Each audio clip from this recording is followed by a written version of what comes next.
there is some debate that yes, Putin will decide on a ceasefire because he doesn't need more territory. If he will try and get concessions from Trump, and that almost certainly is the case. Now, whether Trump will support that remains to be seen. And then if he does, whether the Ukrainians can accept that, again, remains to be seen. Probably the quickest, the best, most effective option would be for the Europeans to finally sort themselves out and come up with something cohesive in terms of being able to support Ukraine. That, sadly, for now, seems to be difficult.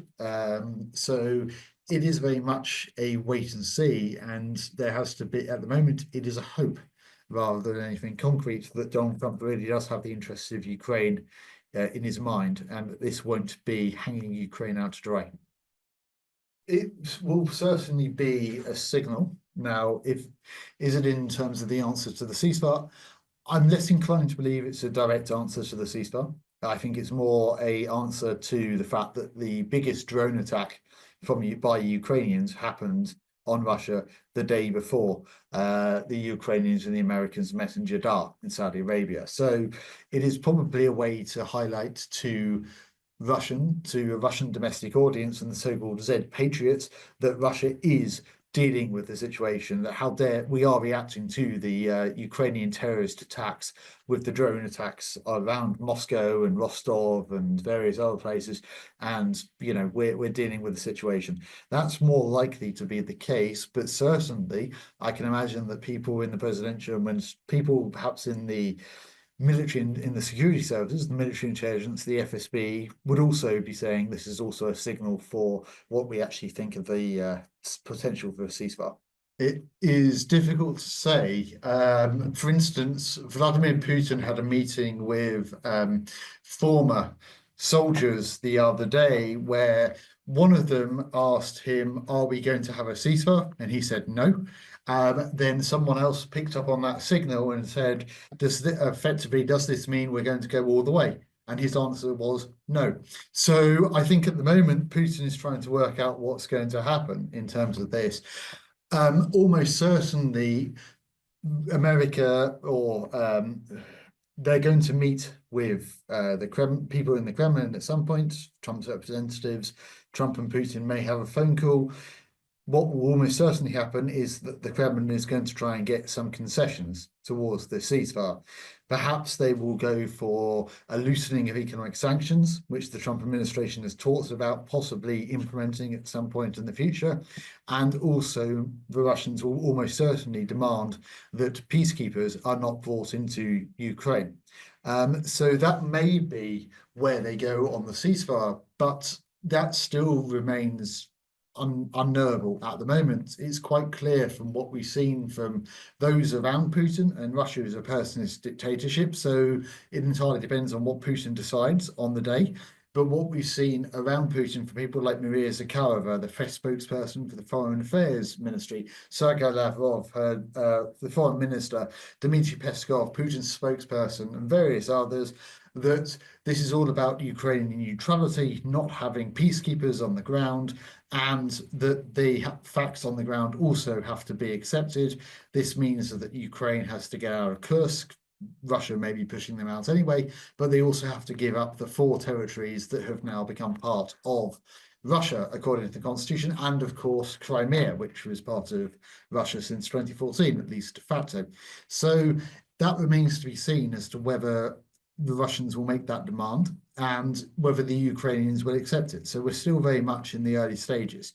Ukraine has said that it will accept a ceasefire, but I'm sure, one, the Russians are going to try and get concessions from it, and two, even if they do sign a ceasefire, they will find ways to break it very quickly. I don't think anyone can trust Putin's word. And a Russian ceasefire, they've broken the last 2 in regards to Ukraine, Minsk 1 and 2, and they've broken ceasefires in the past as well. So no, I think that this is certainly a problem. The biggest issue, I think, is that obviously Donald Trump is reticent about the idea of American soldiers or any part of the American military going into Ukraine. That means European peacekeepers or European soldiers having to go into Ukraine. If Europe isn't ready by the time of the ceasefire and hasn't, in my opinion, sent peacekeepers into Ukraine, then Russia will also use that as a facts on the ground sort of process and will be very hard to get European peacekeepers in. It's a difficult situation. Who knows how it may escalate? It may escalate, it may not. Russia does rely on signals and tends to back down if the signals are strong enough. So sending in European peacekeepers may be the most effective way to actually engage, see if that ceasefire is effective. If there aren't peacekeepers, then Russia is going to find ways around this situation. You'll probably see hacking attacks on infrastructure.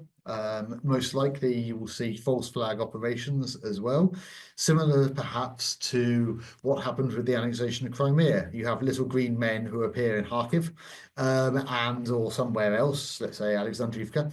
And what do you do in that situation if there are little green men who have appeared who are heavily armed? So that will be something that I think the Kremlin will try and do. It is certainly a strong possibility as to what this will mean. And understandably, Ukraine wants security guarantees. If there aren't going to be peacekeepers on the ground, what are those security guarantees? And I think Ukraine will naturally be quite worried about that situation and may also decide that the ceasefire isn't worth having, because if it doesn't have security guarantees, it has no way of defending itself against what is almost certainly going to come again, if not tomorrow, then possibly in a year or 2 years' time. So it is certainly a very difficult situation. And of course, it is also dependent on, well, two men effectively, Vladimir Putin, but also Donald Trump, both of whom change, especially Donald Trump, changed their opinion by the day. So yes, Marco Rubio has said the ball is in Russia's court, but Donald Trump has also been fairly silent. So we don't know what will happen, and who knows? Trump has said that he and Zelensky will meet again in the White House. The last time they met in the White House, it went spectacularly bad, and it may well do so again. The fact that Keith Kellogg, seems to have been ostracized points to a Trump administration that's becoming increasingly averse to Ukraine. So that may also be a factor in what changes the Trump administration. At the moment, it is a guessing game. Well, as I say, it's hard to say that Trump has outsmarted Putin. I think that Vladimir Putin is very good at playing people and has been historically, and Trump is egotistical. So if they do have that phone call, Putin has been very successful in the past of playing up to Trump's perception of himself. So he may be able to try, he's certainly I imagine, going to try and get concessions. The idea of facts on the ground, established facts, the 5 regions that are now part of Russia will remain part of Russia, possibly the easing of sanctions, possibly also not having NATO or unfriendly peacekeepers in Ukraine. Sergei Lavrov was quite clear about that today, that Donald Trump believes this war was because of NATO, and it would be wrong to have NATO troops, even if they're under a different flag, in Ukraine. So I imagine that the Kremlin is certainly going to ask for concessions upon the meeting. They're then probably going to think about the situation, and they will take it from there. They may decide to sit down with a ceasefire, but that ceasefire will be nominal. They will find ways around it if necessary.